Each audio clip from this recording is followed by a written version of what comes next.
स्वागत है। आज हमारे पास बॉब गॉफ की किताब ड्रीम बिग से जुड़े कुछ दिलचस्प नोट्स और अंश हैं।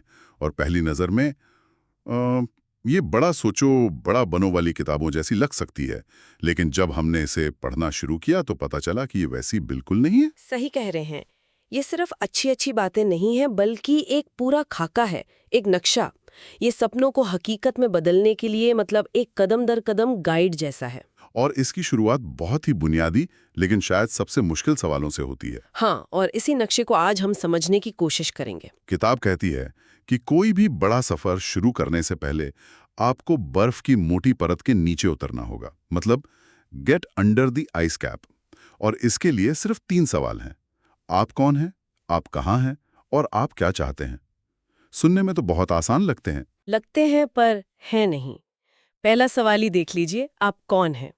इसका मतलब नाम या नौकरी से नहीं है। स्रोत कहता है कि हमें अपने व्यवहार के पैटर्न देखने होंगे। वो कौन सी चीज़ है जो हमारे हर फैसले में झलकती है। क्या हम डर की वजह से फैसले लेते हैं, या हमेशा दूसरों को खुश करने में लगे रहते हैं, या शायद हमें अंदर से लगता है कि हम कभी किसी चीज़ के लिए काफ़ी अच्छे नहीं हैं। मतलब अपने ऑपरेटिंग सिस्टम को समझना, ये पहचानना कि हमारे अंदर कौन सा सॉफ्टवेयर चल रहा है जो हमें एक ही तरह के नतीजे बार बार दे रहा है। बिल्कुल। और ये ईमानदारी बहुत ज़रूरी है, क्योंकि इसके बिना दूसरा सवाल बेमानी हो जाता है। आप कहाँ हैं? ये भी पते के बारे में नहीं है, बल्कि आपकी जीवनी, आपकी कहानी में आप इस वक्त कहाँ खड़े हैं उसके बारे में है। और स्रोत इस पर कोई पर्दा डालने की इजाजत नहीं देता है ना? क्या कोई अपने करियर में फंसा हुआ महसूस कर रहा है, क्या रिश्ते बोझ बन गए हैं, या कोई कर्ज में डूबा है, सच चाहे कितना भी कड़वा हो उसे स्वीकार करना ही होगा। और ये इसलिए इतना ज़रूरी है क्योंकि अगर हमें यही नहीं पता कि हम नक्शे पर कहाँ हैं, तो मंजिल तक पहुँचने का रास्ता कैसे बनाएंगे।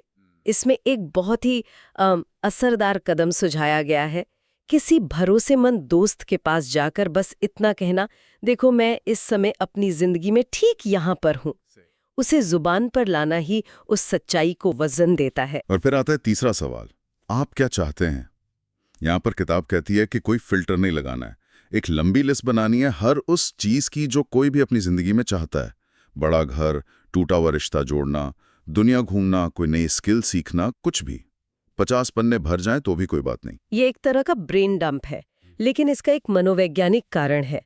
हम अक्सर अपने सपनों को ये सोचकर छोटा कर देते हैं कि ये तो मुमकिन नहीं है।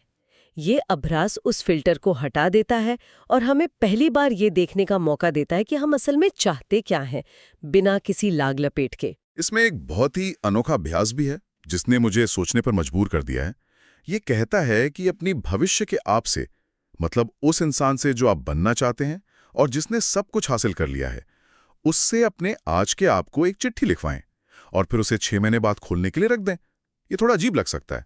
हाँ, लेकिन मनोवैज्ञानिक तौर पर यह बहुत चालाकी से काम करता है। यह हमें नतीजों से जोड़ता है, न कि सिर्फ मुश्किल प्रक्रिया से।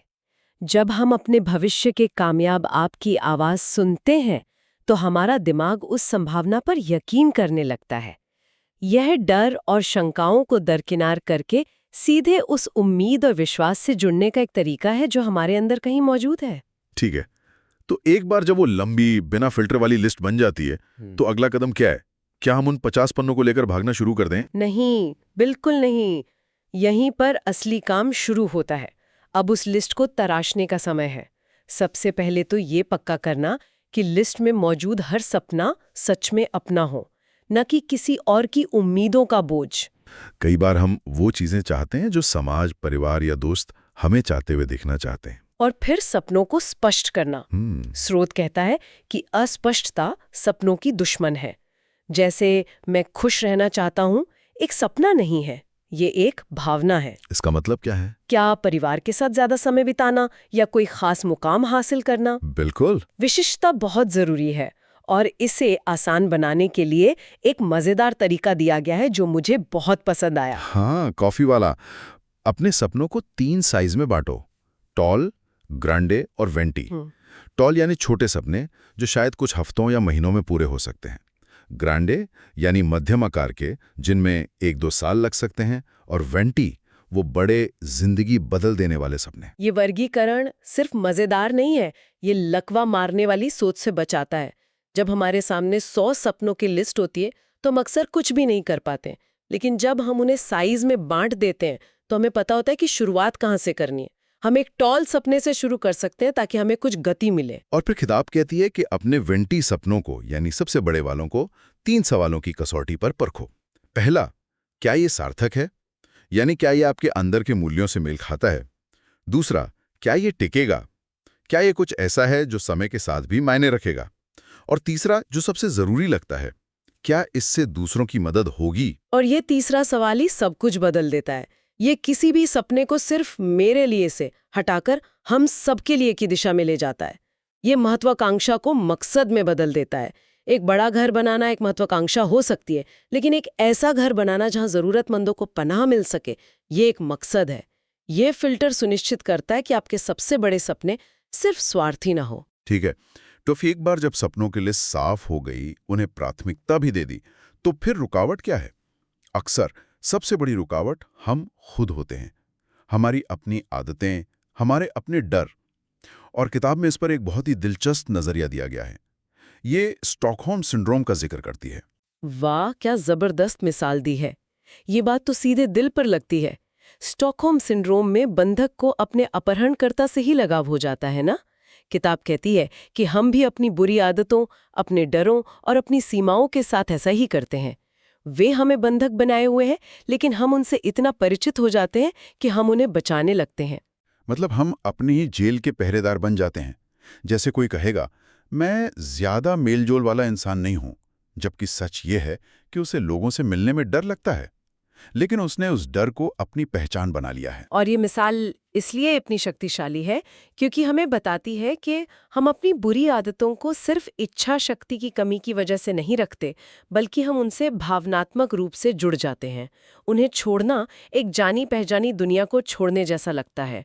ये सोच ही पूरी समस्या को देखने का नजरिया बदल देती है। तो इन सीमित करने वाली मान्यताओं, मतलब लिमिटिंग बिलीफ्स, से कैसे निपटा जाए? ये बातें जो हमें किसी ने बचपन में कही होंगी, तुम ये नहीं कर सकते, या ये हमारे जैसे लोगों के लिए नहीं है। इसका जवाब भी किताब बहुत खूबसूरती से देती है। वो कहती है कि लिमिटिंग बिलीव्स के सामने लॉन्चिंग बिलीव्स को खड़ा करो, यानी उन सकारात्मक बातों पर ध्यान दो जो लोगों ने हमेशा तुम्हारे बारे में कही हैं। अपनी उन स्वाभाविक प्रतिभाओं को पहचानो जिन्हें हम अक्सर नजरअंदाज कर देते हैं क्योंकि वे हमें बहुत आसान लगती हैं। जैसे कोई पैदाइशी लीडर हो, या किसी को लोगों को हंसाना बहुत अच्छे से आता हो। हम इन चीजों को अपनी ताकत नहीं मानते। स्रोत कहता है कि अपनी प्रतिबद्धताओं मतलब कमिटमेंट्स का जायजा लो। हम सबने न जाने कितने ऐसे कामों के लिए हाँ कहा हुआ है जो हमारा समय और ऊर्जा तो ले रहे हैं, लेकिन हमें हमारे सपनों की तरफ 1 इंच भी आगे नहीं बढ़ा रहे। यहीं पर एक बहुत दमदार एक्शन आइडिया आता है। गुरुवार आ रहा है, यानी थर्सडे इज कमिंग। ये एक चुनौती है। कोई भी एक चीज चुनो, कोई बुरी आदत, कोई बेकार की मीटिंग या कोई नकारात्मक सोच, और तय करो कि अगले गुरुवार को तुम उसे छोड़ दोगे। हमेशा के लिए नहीं, बस उस एक दिन के लिए। ये बहुत चालाक तरीका है। हमेशा के लिए छोड़ने का विचार डरा सकता है, लेकिन सिर्फ अगले गुरुवार तक ये बहुत आसान लगता है।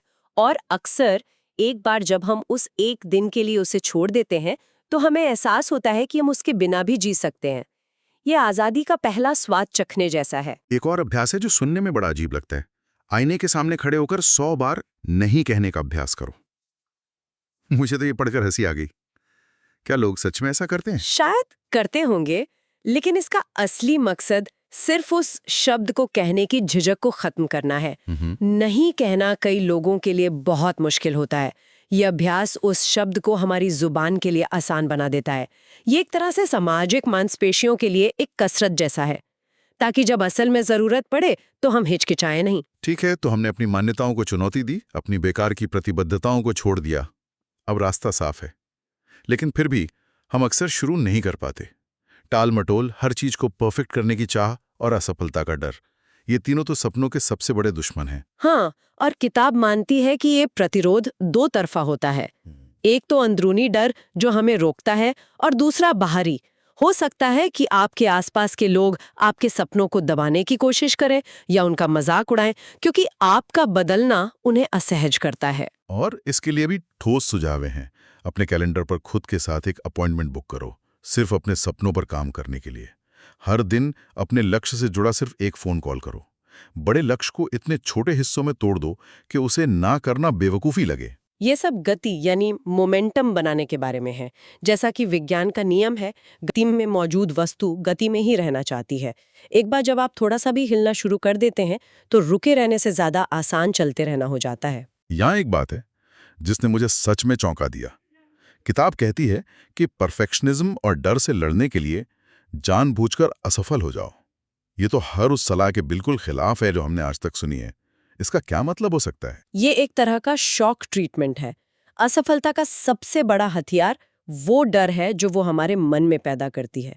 जब हम जानबूझकर किसी छोटी मोटी चीज में असफल होते हैं, जैसे कोई नई रेसिपी बनाना और उसे बिगाड़ देना, तो हम अपने दिमाग को ये सिखाते हैं कि देखो, मैं असफल हुई और मैं मरी नहीं, दुनिया खत्म नहीं हुई। मतलब असफलता से जुड़े डर को कम करना, उसे एक सामान्य घटना बनाना, न कि कोई तबाही। बिल्कुल, यह असफलता की ताकत को छीन लेता है, क्योंकि असलियत ये है कि अगर आप बड़े सपने देख रहे हैं तो आप असफल होंगे ही।